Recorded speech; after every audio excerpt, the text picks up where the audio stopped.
tere, mina olen Risto.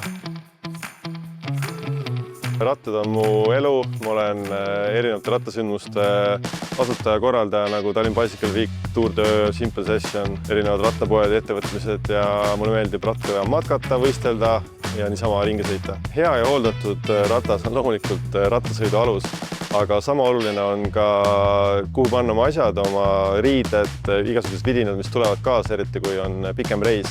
Ja hea meel, et Fjällräven on toonud rattakollektsiooni Hoja Eestisse.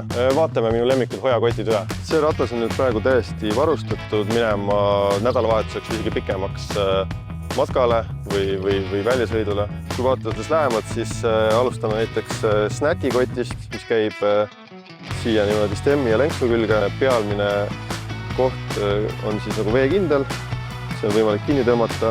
Tegelikult võib sinna panna ka pudeli, kui näiteks tahad rohkem vett või vedelikku kaasa võtta. Järgmiseks vaatame raami pealset kotti. See on ka väga mugav, mõnus, kiired lukud, veekindel loomulikult. Järgmiseks raamikott. Seda on 3 eri suuruses, sest tuleb valida nagu raami järgi. See on siis M, sobib selle raamiga. Väga suur tasku siin, kus saab asja hoida. Siin on palju väikseid taskuid. Järgmiseks sadulakott. See on väga lahe disain, et siin on nagu 2 erinevat võimalust.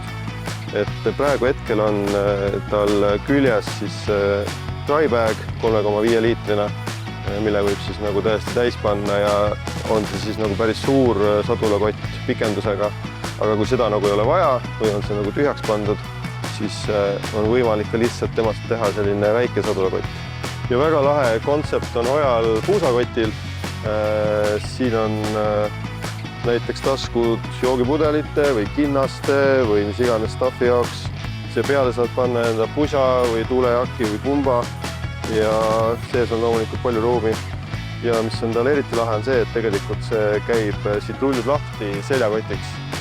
Ja voilà, seljakott. Rajad ja metsad ootavad. Let's go!